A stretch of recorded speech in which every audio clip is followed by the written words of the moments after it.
তবে একটা লিখেছি, সেটা সবাই জানে। আমরা যেটা সব থেকে বেশি মিস্টেক করি সেটা কথা বলুন তো ভাই, মসজিদ। সেটাকে লিখেছিলাম, আল্লাহ তোমায় আমি ভুলেছি, ভুলেছি তোমার ওই ঘর। জানি আমি মরিলে আসবে স্বজন, সবাই সেদিন হবে পর। আল্লাহ তোমায় আমি ভুলেছি, ভুলেছি তোমার ওই ঘর। আপনাদের এখানে আসলে আমার মনে পড়ে, আপনাদের এই মাদ্রাসায় তখন ওই 150 টাকা 200 টাকা আমার দিত, বুঝলেন।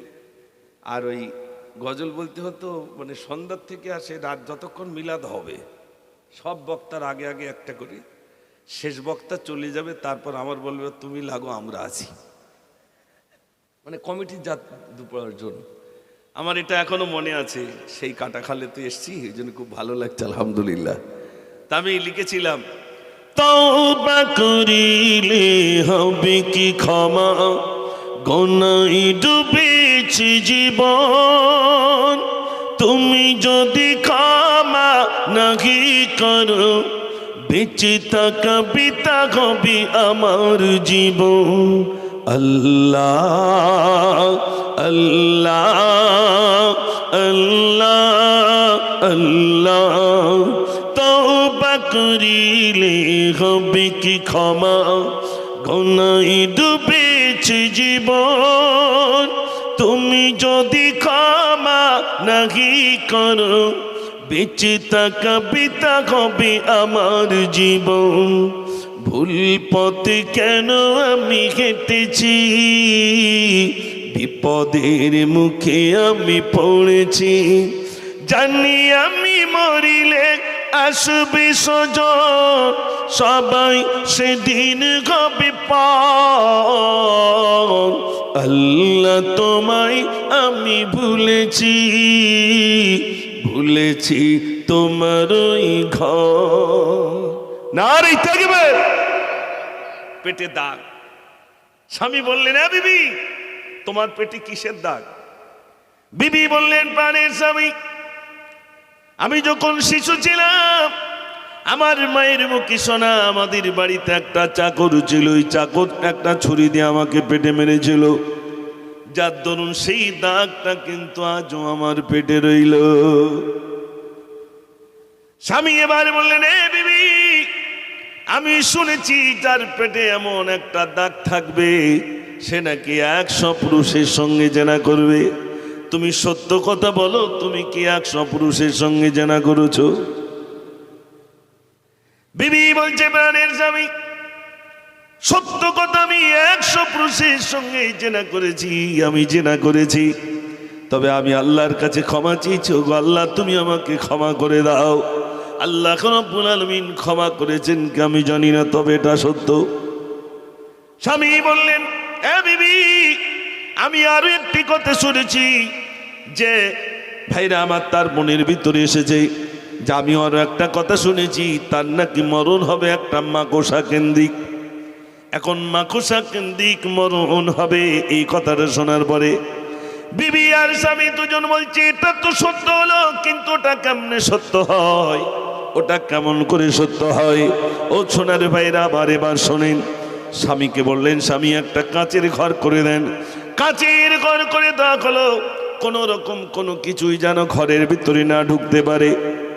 হঠাৎ করে দেখা গেল একটা মাকড়সা ছাদের উপরে জাল করে নিল। বিবি বিবি ভাইরা আমার, স্বামী বিবিকে বলল, বিবি ওই দেখো মাকড়সার জাল, ওই যে মাকড়সা রইল, ওটাকে কেন্দ্র করে নাকি তোমার মরণ হবে। বিবি কি করলেন, স্বামী কি করলেন, দুজনে মিলে একটা লাঠি দিয়ে মাকড়সাকে মারলো, মাকড়সাটা নিচেই পড়লো। আর বিবি পা দিয়ে মারিয়ে দিয়ে বলছে, তোর হাতে নাকি আমার মরণ হবে, তোর কেন্দ্রিক নাকি আমার মরণ হবে, তোর সিলাই নাকি আমার মরণ হবে। দেখা গেল ভাইরা আমার, ওই মাকড়সার রস তার পায়ে লেগে গেল, ওই পাতে কি ওই ভাইরা আমার রস লাগার পরে পচন শুরু হলো, তার মরণটা হয়ে গেল। আল্লাহ রাব্বুল আলামিন বলেন, ভাইরা আমার, হযরতে আজরাইল আলাইহিস সালাতু ওয়াসসালাম জান কবজ করবে। আর মুসা নবীর জান কবজ করতে গেলেন। মুসা নবীকে বললেন, মুসা, আল্লাহ রাব্বুল আলামিন আমাকে পাঠিয়েছেন জান কবজ করার জন্য। মুসা নবী বললেন, আল্লাহ রাব্বুল আলামিন যদি জান কবজ করার জন্য পাঠান, তাহলে যেদিক ইচ্ছা তুমি জান কবজ করতে পারো। আজরাইল বললেন, মুসা, তাহলে আমি জানটা কবজ করব, আমি পায়ের দিক দিয়ে। মুসা নবী বললেন, না, আমি পায়ে হেঁটে হেঁটে তুরু পাহাড়ে উঠতাম, এই পায়ের দিক দিয়ে আমি জান কবজ করতে দেব না। বলছে, তাহলে মুখের দিক দিয়ে জানটা কবজ করব। বলছে, না, আমি ওখান থেকে হতে দেব না, আমি এই মুখ দিয়ে জবান থেকে আমি তাওরাত তেলাওয়াত করতাম। আজরাইল বললেন, তাহলে আমার যেদিক দিয়ে ইচ্ছা আমি সেদিক দিয়ে জান কবজ করব। মুসা নবী এক চড় মারলেন, আজরাইলের একটা চোখ অন্ধ হয়ে গেল। আজরাইল এসে বললেন, ওগো আল্লাহ, তোমার নবীর জান কবজ করতে গিয়েছিলাম, কিন্তু তো আমাকে চড় মেরে চোখ বেকায়দা করে দিয়েছে। আল্লাহ রাব্বুল আলামিনের কাছে বলেন, মুসা নবী, ওগো রাব্বুল আলামিন, আল্লাহ তুমি যাকে জান কবজ করতে পাঠিয়েছিলে, আল্লাহ রাব্বুল আলামিন বললেন, মুসা তুমি মেরেছো কেন? মুসা নবী বললেন, আল্লাহ আমার জান কবজ করবে, ঠিক আছে, তোমার হুকুমে জান কবজ হবে, কিন্তু যেই না বলেছে আমার যেদিক ইচ্ছা আমি সেদিক দিয়ে জান কবজ করবে, এই জন্য আমি মারলাম। আজরাইল বললেন, ওগো আল্লাহ, আমি মানুষের জান কবজ করব, সবাই যদি আমাকে মারধর করে তাহলে তো সর্বনাশ হবে। আল্লাহ বলেন, আজরাইল, আজ থেকে আর তোমার নাম হবে না। লরির তলায় পড়বে, জ্বর অবস্থায় মরবে, করোনায় মরবে, অ্যাক্সিডেন্টে মরবে, স্ট্রোকে মরবে, তাই তো নাকি ভাই? পান্তা খেতে খেতে, ভাত খেতে খেতে, মিলাদ করতে করতে, নামাজ পড়তে পড়তে, আর নামাজ পড়তে পড়তে মরণ তো এইসব খুশনসিব। একটু জোরে বলুন না সুবহানাল্লাহ। আমরাও তো কামনা করি যে আমাদের নামাজ পড়তে পড়তে আল্লাহ যেন মৃত্যু নসিব করে। সোশ্যাল মিডিয়ায় তো দেখেছি কত মানুষ নামাজ পড়ছে, সেজদা গিয়ে আর ওঠেনি, ওই সেজদাই বলছিলেন সুবহানা রব্বিয়াল আলা, সুবহানা রব্বিয়াল আলা।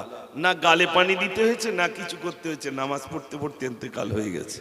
আর আমাদের ইন্তেকালের পূর্বে আমরা তো দেখছি যেভাবে শির কষা শুরু হয়, আর যেভাবে মাথা ঘোরে না, ইন্তেকালের পরে মাথা কাবার দিকে যায় না। যাবে কি করে? মসজিদ মুখ হয়নি তো আমার মুখটা কাবার দিক যাবে কি করে ভাই?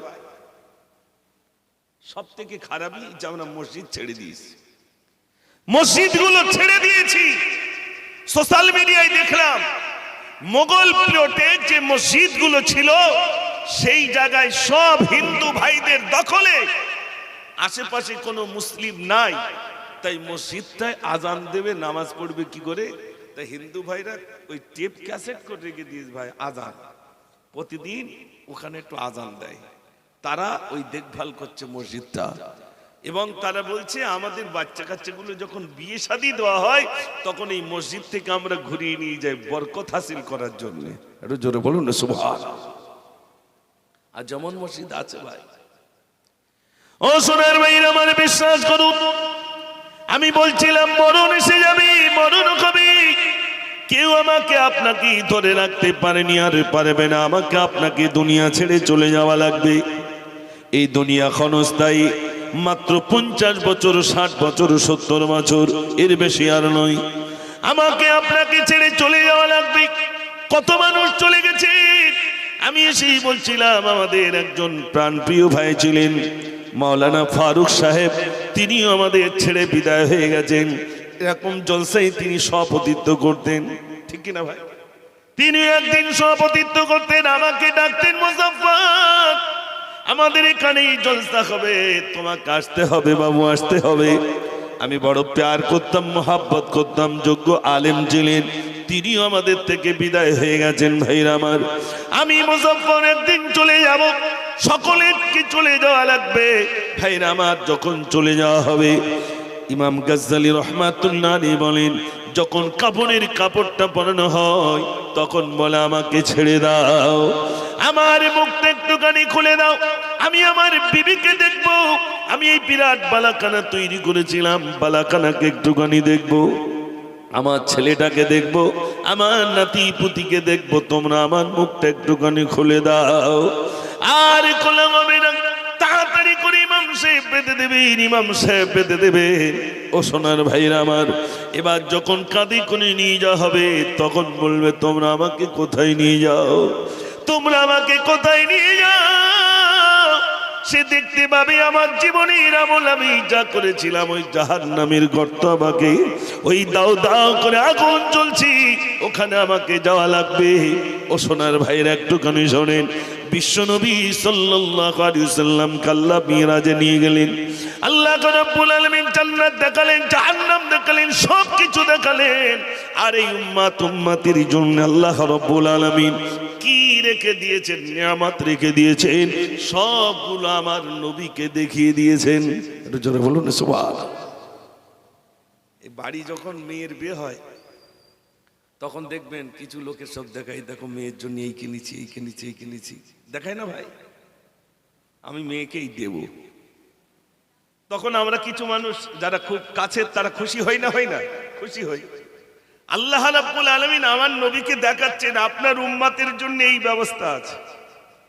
এই জান্নাতের উঁচু মাকাম, এই হুর গেলেমান, এই সুন্দর বিরাট মানে কি বলবো শওকাত, শান শওকাতের বিরাট অট্টালিকা, হুর গেলেমান, এই খাদ্য যা কিছু সব আপনার উম্মতির জন্য আমি রেখে দিয়েছি। একটু জোরে বলুন না সুবহানাল্লাহ। রাসূল দেখে খুশি হয়ে গেলেন, এগুলো আমার উম্মতির জন্য আল্লাহ রাব্বুল আলামিন বরাদ্দ করে রেখে দিয়েছেন। একটু জোরে বলবেন না সুবহানাল্লাহ। আমরা সেই নিয়ামতগুলো দুনিয়া থেকে আমাদের আমলের বেসিস ওগুলো পাবো ভাই, নইলে তো সব হারিয়ে ফেলবো। ও সোনার ভাইরা আমার, ইমাম গাজ্জালী রাহমাতুল্লাহ আলাইহি লিখেছেন মানুষ ইন্তেকালের পরে কাফনের কাপড় যখন পরানো হয়, কাফনের কাপড় পরিয়ে যখন খাটিয়ায় করে নিয়ে যাওয়া হয় তখন বলে তোমরা আমাকে কোথায় নিয়ে যাও, একাকী কোথায় নিয়ে যাও। আর যিনি মুমিন হবেন তিনি বলেন আমাকে তাড়াতাড়ি করে নিয়ে চলো, আমাকে তাড়াতাড়ি করে নিয়ে চলো।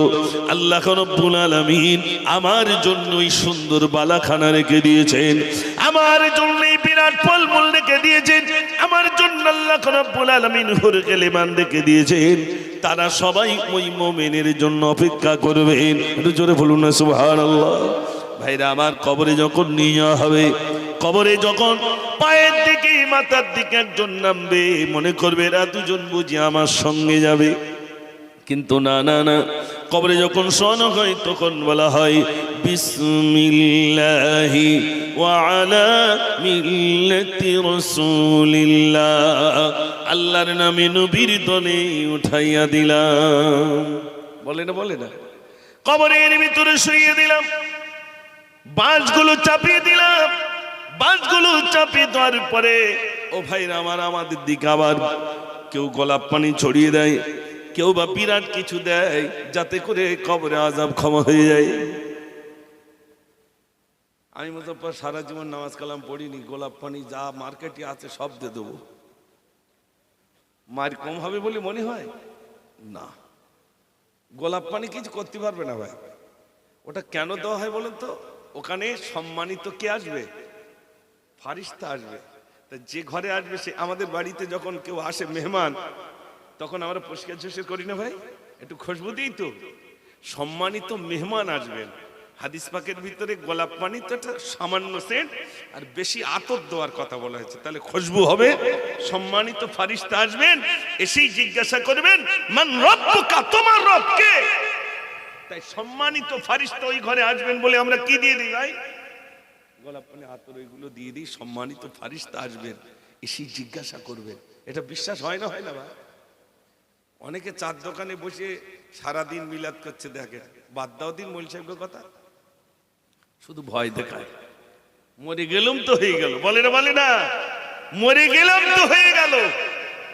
কে বলেছে মরে গেলাম তো হয়ে গেল?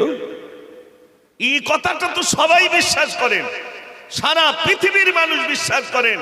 মায়ের গর্ভে ছিলাম বিশ্বাস হয়, দুনিয়ায় এসেছি বিশ্বাস হয়, মৃত্যু হবে বিশ্বাস হয়।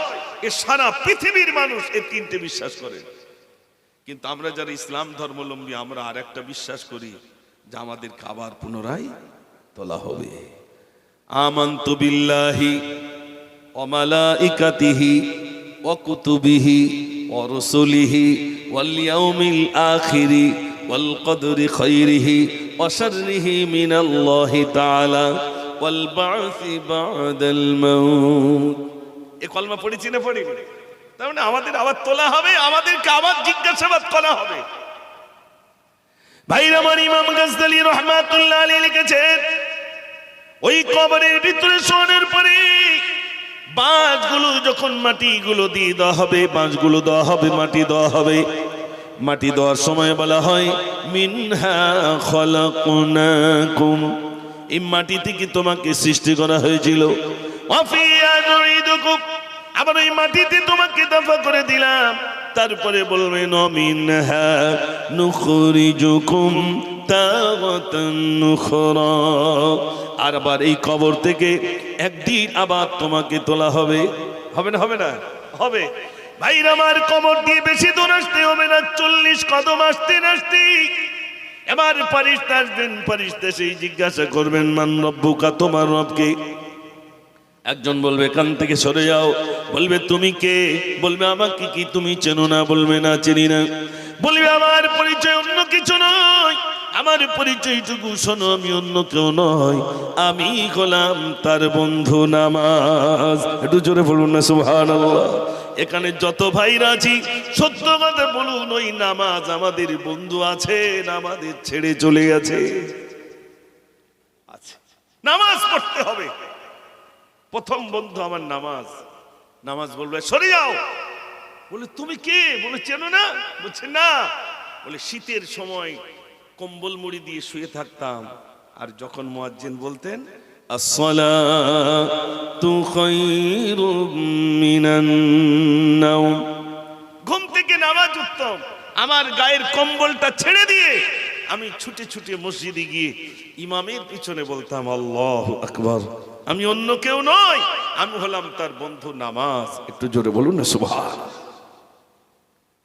এই যে মিলাদ দিয়ে অন্তত যদি 5টা লোক নামাজি হতো, তাহলে মনে একটু শান্তি পাওয়া যেত, যেত না ভাই?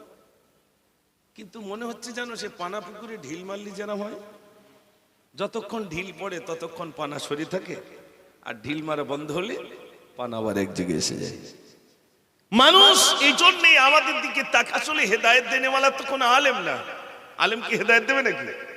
হ্যাঁ, হেদায়েতের বাণী শোনাবে, যাতে করে মানুষ হেদায়েত প্রাপ্ত হয়, যাতে মানুষ আল্লাহমুখী হয়ে যায়, যাতে মানুষ মসজিদমুখী হয়ে যায়, আল্লাহ ভীরু হয়ে যায়, তাকওয়া পরেজগারিতা যাতে মানুষের ভিতরে এসে যায়, তার জন্য এই নসিহত।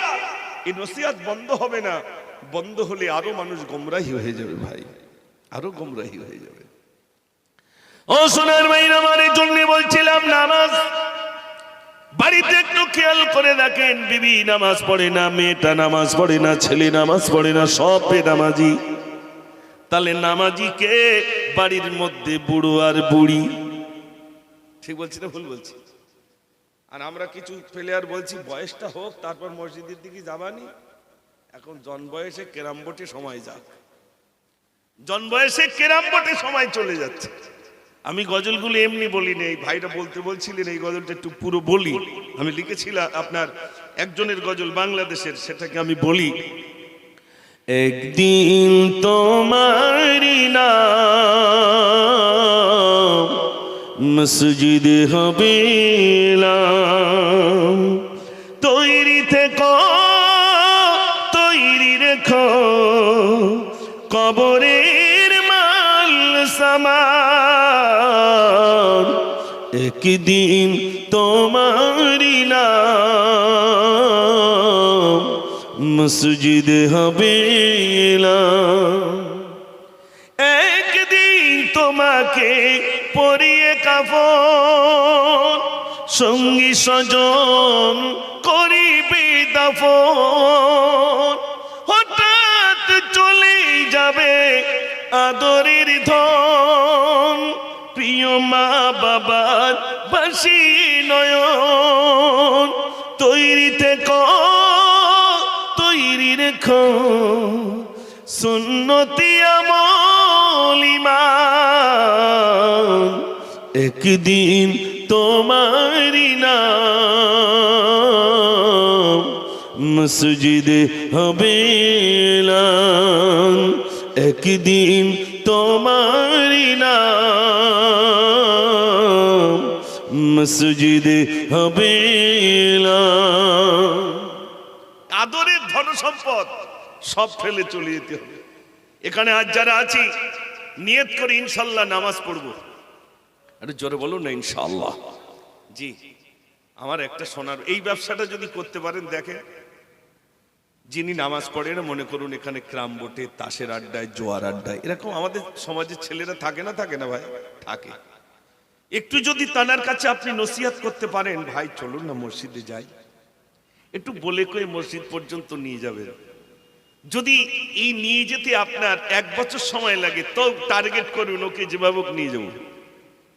মসজিদ পর্যন্ত যদি নিয়ে যেতে পারেন, আপনি কবরে চলে যাবেন। বিশ্বাস করুন, ওই যে মানুষটা নামাজি বানিয়ে গেছেন, তার দ্বারায় আর 10টা নামাজি হলো, ওই 10টার দ্বারা আর 20টা নামাজি হলো, ওই 20টার দ্বারা আর 30টা নামাজি হলো। আপনার কিচ্ছু বলতে হবে না, কবরের শুয়ে শুয়ে আপনি সব পেতে থাকবেন। জোরে বলুন না সুবহানাল্লাহ। করবেন ইনশাআল্লাহ? একটু বলুন না ইনশাআল্লাহ। এগুলো করবেন ভাই, শুধু বক্তা এসে নসিহত করবে না। আমার নসিহত তো কোনো কাজে আসবে না ওই সময়।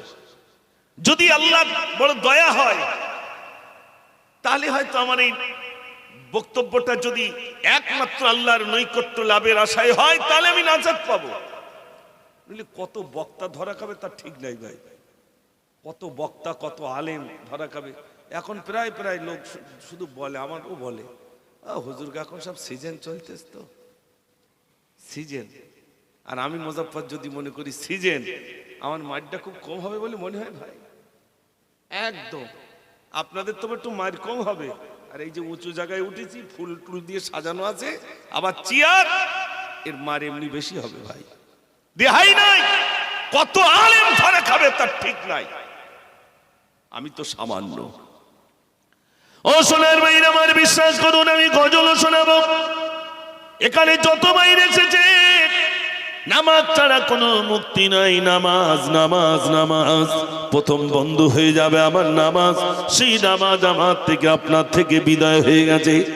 ইমামে আযম আবু হানিফা রাহমাতুল্লাহ আলাইহিকে কেন্দ্র করে এক ইহুদি তার বাবাকে জিজ্ঞাসা করছে, বাবা এই পাহাড় চূড়ে একটা বাবলা গাছ থাকতো, ওই বাবলা গাছটা দেখা যায় না কেন?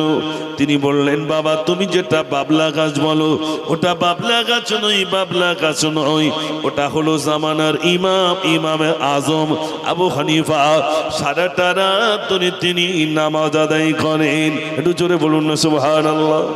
ও সোনার ভাইরা, এমন মানুষ রয়েছে সারা রাত ধরে আল্লাহর ভয়েতে দণ্ডায়মান হয়ে তিনি নামাজ আদায় করছেন। আর এমনও মানুষ রয়েছে, আমি রাত 2:30টা 3টের সময় যাই, এই রাস্তা দিয়ে কেরাম বোটে বসে আছে। ঠিক বলছি না ভুল বলছি? রাত 3টের সময় এই রাস্তাতে আমি যাই, তখনও দেখতেছি কেরাম বোট চুরোচ্ছে সারা রাত। আপনারা বলবেন এ তাহলে খেয়াল রাখে নাকি? লাইট জ্বলে, দোকান খোলা থাকে না? থাকে না? থাকে। সারা রাত ধরে ক্রাম বোটে বাড়ি দিচ্ছে, একবারও ভয় নেই, ভাবছে মরবো না। আর ক্রাম বোটের ব্যবসা ভালোই চলছে। ওটা কি হালাল নাকি ভাই? এইবার বলবেন সর্বনাশ করেছে, এ তো গাদ দিকে আসতেছে। বলে গজল বলা লোক তো এই সব বলবে কেন? লিক সারাই না হলে হাওয়া দেবো কোন জায়গায় ভাই? রাগ করছেন নাকি আপনারা? একটু জোরে তাকবীর দেন, নারে তাকবীর। কোনটা হালাল আর কোনটা হারাম এটা একটু বেঁচে খাবো না? না জাল ফেলেছি বলে যা উঠবে সব খাবো? তাহলে ঝিনুকটা খাও, শামুকটা খাও, ও তো জালে উঠেছে। জাল ফেলেছো, যা উঠেছে সব খাও। দুনিয়ায় যা রয়েছে সব খাবো। কোনটা হালাল কোনটা হারাম এটা আমার বেঁচে খেতে হবে না ভাই?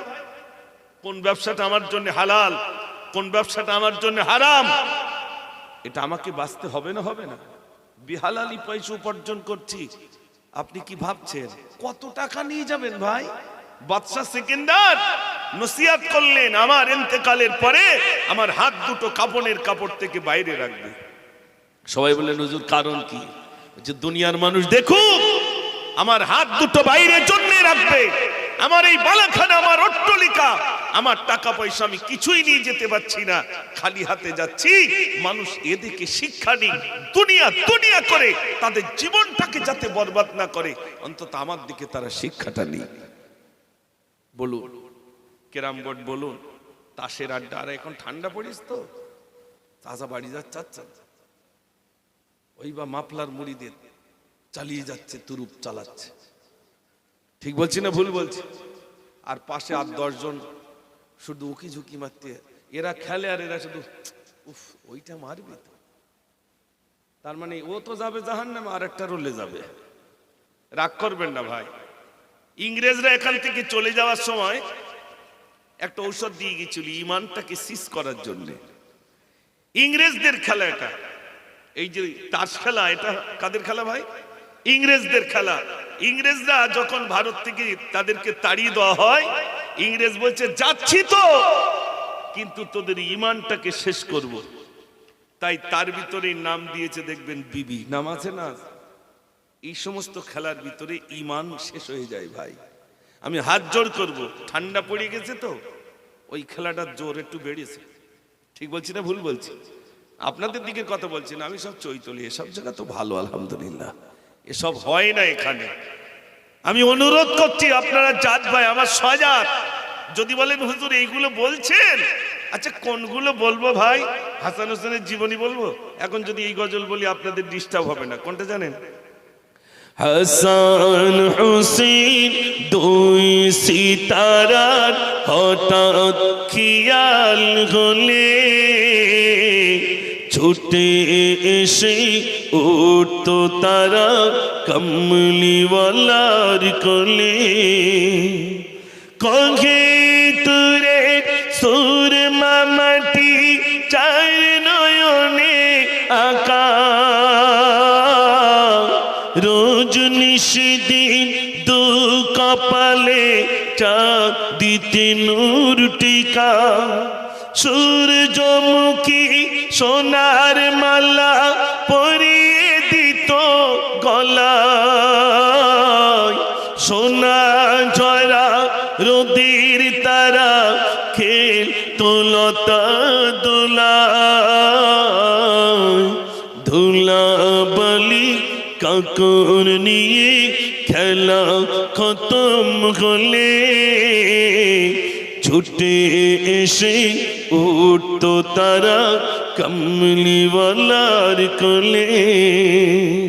নারে তাকবীর! আমি শোনাবো গজল ইনশাআল্লাহ।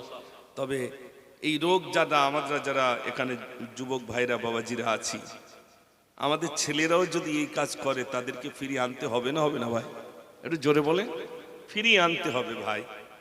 তার জন্যে যদি তারা মারধর করে মার খাবেন, এই মনে করেন আমি বলেছি এই কথাগুলো বলে আমি নেমেছি, যুবকেরা ধরে আবার হদ্দ মারা মারলো, তো মেরেছে তো কি হয়েছে? আল্লাহ নবীর মারেনি ভাই? তুমি মিষ্টি খাওয়া সুন্নতটা পালন করো, মার খাওয়া সুন্নতটা পালন করবে না? আল্লাহ রসুল তো মার খেয়েছেন, বেদুইনরা পাথর ছুঁড়ে ছুঁড়ে আমার রসুলকে আঘাত করেছে, রসুল বেহুশ হয়ে পড়ে গেলেন। জিবরিল আমিন এসে বললেন, ইয়া রাসূলুল্লাহ একটু অনুমতি দেন, ওই তায়েফবাসীদের উল্টে শেষ করে দেব। আল্লাহ নবী বললেন, না, আমি বদদুয়া করতে পারি না, না জানি তাদের বংশের ভিতরে না জানি একজন আল্লাহ ওয়ালা বেলে যাবে। একটু জোরে বলুন না সুবহানাল্লাহ। আমার সোনার ভাইরা, আপনারা আমার সহজাতি, আপনারা আমার জাত ভাই, কে বলবে এখন? আমি প্রায় জায়গায় বলি সুবহানাল্লাহ রস করলি মানুষ প্রচুর ভাবে শুনবে, কিন্তু যখন সুদের অজ হবে, জুয়ার অজ হবে, মদের অজ হবে, মদের বিরুদ্ধে বলবো, সুদের বিরুদ্ধে বলবো, ঘুষের বিরুদ্ধে বলবো, তখন বলবি এর ভিটে এলেছিস নি, ও তো দেখে দেখে আমার কাছে দেখে বলি যাচ্ছে। আর এই জন্য আমার ভাইরা, আমরা এই কাজে নিয়োজিত আছি না নাই ভাই? এই কাজের ভিতরে আমরা সামিল হয়ে আছি। আমার সোনার ভাইরা বাবাজিরা, আমার ছোটবেলা থেকে আপনাদের এই গ্রামে, এই মাদ্রাসায়, পাড়ায় আসা যাওয়া ছোটবেলা থেকে, তখন সবে মাত্র ফারেগ হয়েছি, তারপরে একটা মাদ্রাসা, তখন আমি কোনো মাদ্রাসায় দাখিলা হয়নি, তখন থেকে এই গজল ভাবছেন দাড়ি তো পেকে গেছে, আমি কি আর আজ থেকে এক সময় আপনাদের মাদ্রাসায় কেরাত প্রতিযোগিতায় হুজুর ছিলেন আমার হাফসা হুজুর, তখন বিচারক, তখন উনি জন আর আমি প্রতিযোগী, জানেন তো উনি বিচারক রয়েছেন, প্রতিযোগিতা দিয়েছে, তো এই প্রাইজ দিয়েছে। আমি দুটোই ফার্স্ট হয়েছি, কেরাতে আর গজলে, তো দুটো ফার্স্ট হয়েছি। তো আমার প্রাইজ দিয়েছে কি জানেন, আমার মনে আছে, সেই বাচ্চারা পানির ওই গলায় কি ওই কি ঝুলনি থাকে ভাই, পানির পট একটা ঝুলনি থাকে না, আর ওই একটা নল মতো আছে, ওই টেনে পানি খায়। তখনকার সময় আমার দুটো উই দিয়েছিল। কত দাম হতে পারে ওইটা এখন, খুব জোর, সেই সময় কত দাম হবে, ওই রকম দুটো প্রাইজ দিয়েছিল। এখন যদি ওই দেওয়া হয় আর ছেলেপিলি আসবে বলে মনে হয় ভাই, এখন দিতে হবে বড় বড় স্ক্রিন টাচ মোবাইল দিতে হবে, আলমারি দিতে হবে, খাট দিতে হবে, ড্রেসিং টেবিল দিতে হবে, 50,000 টাকা দিতে হবে, তাহলে আসবে, না তার আসবে না। তা আমি সেই সময় থেকে আপনাদের এলাকায় গজল বলে যাচ্ছি। আজ দুটি গজল বলবো। আমার যুবক ভাইরা আমাকে বারবার বলছে হুজুর দুটো গজল বলবেন, তো বলবো, কিন্তু তকবীর যদি জোর হয় তাহলে মনে করবো শুনবেন, আর আওয়াজ যদি কমে যায় তাহলে মনে করবো শুনবেন না। দেখি আওয়াজ, দেখি নারে তাকবীর। আল্লাহ, এরম আওয়াজ না তো কাটাখালের লোকের। ও ভাই, ভোট তো হয়ে গেছে, ইলেকশন শেষ, জিন্দাবাদ জিন্দাবাদের পালা শেষ, একটু আল্লাহু আকবার জোরে হবে না? নারে তাকবীর, আর একটু জোরে নারে তাকবীর। মাশাআল্লাহ। আমার ভাইরা, আমি গজল টুকটাক বলি, এখন আর খুব বেশি বলি না, তবুও শোনাচ্ছি আপনাদের কাছে। মদিনার মাটি যদি পাই রাসূলুল্লাহ, সুরমা করে দেব বারবার। জোরে বলুন না সুবহানাল্লাহ। মদিনার মাটি যদি পাই রাসূলুল্লাহ, সুরমা করে দেব বারবার। যদি যেতে নাহি পাই সোনার মদিনায়, যদি যেতে নাহি পাই সোনার মদিনায়, দিও দেখা স্বপ্নে ও গো রাসূলুল্লাহ, সুরমা করে দেব বারবার। মদিনার মাটি যদি পাই রাসূলুল্লাহ, সুরমা করে দেব বারবার। জোরে বলুন না সুবহানাল্লাহ। লিখেছিলাম মদিনার পানে চেয়ে থাকি প্রতিদিন, একই একই দিন যায় ভাঙে মনোবল। ডানা মেলে পাখি যায় পাক মদিনা, দেখে মোর আঁখি দুটি করে চলো ছল। আমি ভাবি নিরালায় পাক মদিনার আশায়, আমি ভাবি নিরালায় পাক মদিনার আশায়। দিদারে দেখা দাও ইয়া রাসূলুল্লাহ, সুরমা করে দেব বারবার। মদিনার মাটি যদি পাই রাসূলুল্লাহ, সুরমা করে দেব বারবার। তুমি ছিলে পৃথিবীর সেরা উপহার, তোমারি পরশ পে হলো শৃঙ্খল। দিনেরই দাওয়াতে তুমি হয়েছ সফল, তোমারি ওসিলায় এলো জিন মানো। তুমি হলে আল আমিন, তুমি উম্মতের জামিন, তুমি হলে আল আমিন, তুমি উম্মতের জামিন। শাফাতের কান্ডারি ও গো রাসূলুল্লাহ, সুরমা করে দেব বারবার। জোরে বলুন না সুবহানাল্লাহ। মদিনার মাটি যদি পাই রাসূলুল্লাহ, সুরমা করে দেব বারবার। আল্লাহুম্মা সাল্লি আলা, সবাই পড়ে, মাওলানা মুহাম্মদ ওয়া আলা আলি সাইয়্যিদিনা। আমি শুনছিলাম প্রতি বছরই আমাদের ফুরফুরা শরীফ থেকে পীরজাদা সিরাজ সিদ্দিকী হুজুর এখানে আসতেন, তাই তো নাকি ভাই? মাশাআল্লাহ, তানার আলোচনা, তারপরে আপনারা খুব মহব্বত করেন, বিশেষ করে ভাই সাহেব হুজুরদের প্রচুর মহব্বত করেন।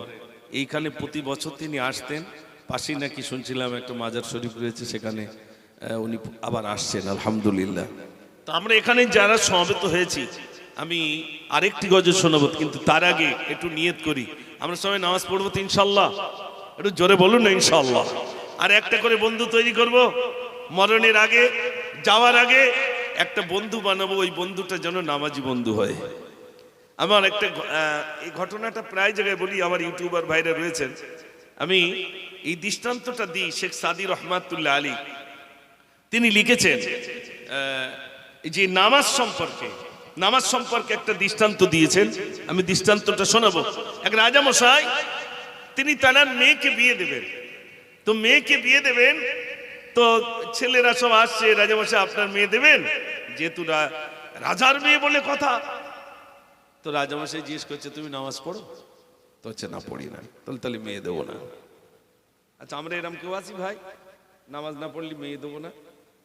বরং মেয়ে বলবে দাড়ি থাকলে বিয়ে করবো না। ঠিক বলছি না ভুল বলছি? দাড়িওয়ালা চলবে না, বেদাড়িওয়ালা হবে। তা আমরা কোনদিন জিজ্ঞেস করি না বাবা তুমি নামাজ পড়ো, এ কথা জিজ্ঞেস করি না। আমি জিজ্ঞেস করি খোকা কি করো? কাটাখালে ব্রিজের উপর আমার 5খানা দোকান আছে। ওরে বাবা রে, তাহলে তো কাজ বেঁধে গেছে।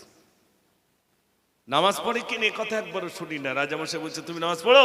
তো বলছে না। বলে তাহলে মেয়ে দেবো না। তো যদি আমি নামাজ পড়ি তাহলে মেয়ে দেবো। মসজিদে চলে গেছে, আল্লাহু আকবার, মনের মধ্যে রাজার মেয়ে বিয়ে করবো, রাজার মেয়ে বিয়ে করবো, এরকম হয় সব সময়। ও নামাজ পড়তে গেছে কিসের জন্য ভাই? রাজার মেয়ে বিয়ে করবে তাই। কিন্তু মসজিদে গেছে, 1 বছর 2 বছর পার হয়ে গেল, রাজামশাই লোক পাঠিয়েছে, যাও আমার মেয়ের সঙ্গে ওই ছেলের বিয়ে দেবো, ওর ইবাদতে আমি খুশি। গিয়ে বলছে রাজামশাই মেয়ে বিয়ে দেবে, চলো তুমি তো বিয়ে করবে বলে এসেছিলে মসজিদে, চলো তোমার ইবাদতে উনি খুশি। বলছে রাজা কি বলো, আমি আর বিয়ে করব না। যে কেন? বলছে নামাজের ভিতরে যে স্বাদ পেয়েছি, যে তৃপ্তি পেয়েছি, আমার আর বিয়ে করার প্রয়োজন নাই। একটু জোরে বলুন না সুবহানাল্লাহ। আমরা স্বাদ পাইনি ভাই। আমরা যদি স্বাদ পেতাম মসজিদ থেকে বার হতাম বলে মনে হয় না। ও সোনার ভাইরা আমার, ইমামে আজম আবু হানিফা রাহমাতুল্লাহ আলাইহি রাস্তা দিয়ে চলেছে। কিছু যুবক ছেলে বলছেন ওই যে মানুষটা, সেই মানুষটা দৈনন্দিন 500 রাকাত নফল নামাজ পড়েন। তিনি বললেন আমি 300 রাকাত নফল নামাজ পড়ি। মানুষ জেনে নিল 500 রাকাত নফল নামাজ পড়ে। ইমামে আজম আবু হানিফা চিন্তিত, আল্লাহর কাছে আমি কেমন করি কৈফিয়ত দেব? আল্লাহ যদি আমাকে বলেন ও ইমামে আজম তুমি 300 রাকাত নফল নামাজ পড়তে, মানুষ জেনে নিয়েছে 500 রাকাত, আল্লাহর কাছে আমি কেমন করে কৈফিয়ত দেব? সেই দিন থেকে ইমামে আজম আবু হানিফা রাহমাতুল্লাহ আলাইহি দৈনন্দিন 500 রাকাত নফল নামাজ পড়তেন। একটু জোরে বলুন না সুবহানাল্লাহ। কত রাকাত ভাই? 500 রাকাত। ভাই আমার ইমামে আজম আবু হানিফা রাহমাতুল্লাহ আলাইহি আবার রাস্তা দিয়ে আসে। কিছু যুবক বলেন ওই যে মানুষটা আসছে, ওই মানুষটা দৈনন্দিন 700 রাকাত নফল নামাজ পড়েন। ইমামে আজম বলেন না না, আমি 500 রাকাত নফল নামাজ পড়ি। মানুষ জেনে নিল 700 রাকাত। ইমামে আজম আল্লাহর কাছে কি কৈফিয়ত দেবেন? ইমামে আজম মনে চিন্তিত, হারে আমি আল্লাহর কাছে কেমন করে কৈফিয়ত দেব? মানুষ কেন এমন জানলো? ইমামে আজম আবু হানিফা রাহমাতুল্লাহ আলাইহির অন্তরের ভিতরে ভয়। আল্লাহ যদি সেদিন জিজ্ঞাসা করেন ও ইমামে আজম তুমি 500 রাকাত নফল নামাজ পড়তে, মানুষ জেনে নিয়েছে 700 রাকাত নফল নামাজ পড়ো, আমি আল্লাহর কাছে কেমন করে কৈফিয়ত দেব? সেদিন থেকে ইমামে আজম আবু হানিফা রাহমাতুল্লাহ আলাইহি দৈনন্দিন 700 রাকাত নফল নামাজ পড়তেন। একটু জোরে বলুন না সুবহানাল্লাহ। ও সোনার ভাইরা আমার, 2 রাকাত নামাজ পড়তে যেতে পারি না। আপনি একটু ভাবুন তো ভাইরা আমার, 24টা ঘন্টার ভিতরে আমাদের ইবাদতের জন্য কত মিনিট একটুখানি হিসাব করুন। ফজরের 2 রাকাত 4 রাকাত নামাজ যদি পড়েন তাহলে কত মিনিট লাগতে পারে? কত মিনিট? খুব জোর 10 মিনিট নাই 15 মিনিট ধরলাম, তারপর জোহরের নামাজ, জোহরের নামাজে ধরলাম আধা ঘন্টা, তাহলে কত গেল ভাই? 45 মিনিট, তাই তো নাকি? 45 মিনিট। আসরের নামাজ 15 মিনিট, তাহলে কতক্ষণ হলো? 1 ঘন্টা হলো তো, 1 ঘন্টা হলো। এবার মাগরিবে 15 মিনিট আর এশায় মনে করুন আধা ঘন্টা, তাহলে কতক্ষণ হলো? সারা দিনের ভিতরে 2 ঘন্টা আল্লাহর জন্য দিতে পারবো না ভাই? একবার নেতা নেত্রী যদি ডাকে, তা শহীদ মিনারে আর ধর্মতলায় কত মিনিট সময় দেই ভাই? শুধু একটু বিরানি দেবে তাই। আর রাস্তায় কি সর্বনাশী পতাকা উড়ুই, ইয়া করেঙ্গা ত্যাগ করেঙ্গা, বলে না বলে না?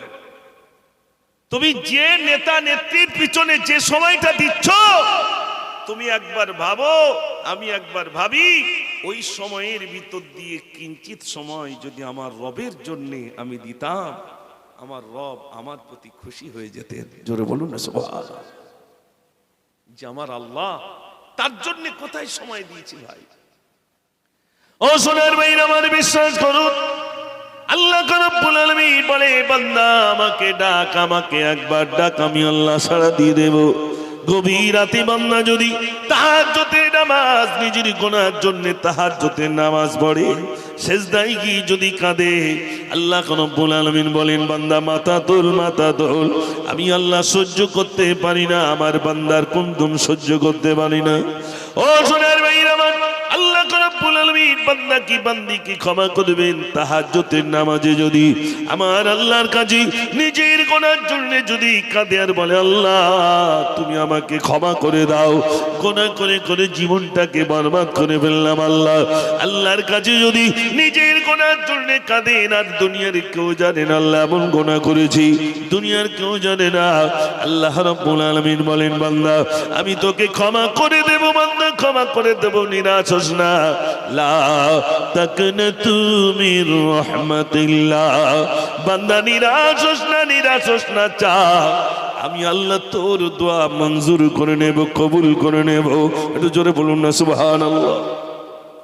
ও সোনার ভাইরা আমার, আল্লাহর কাছে চাইবে, আমরা যে গুনাহগুলো করছি ভাইরা আমার, জোয়ার আড্ডায়, টিকিটের আড্ডায়, তাসের আড্ডায়, আমরা মনে করছি আমার আল্লাহ কেউ দেখতে পাচ্ছে না, আমার আল্লাহ দেখতে পাচ্ছে না।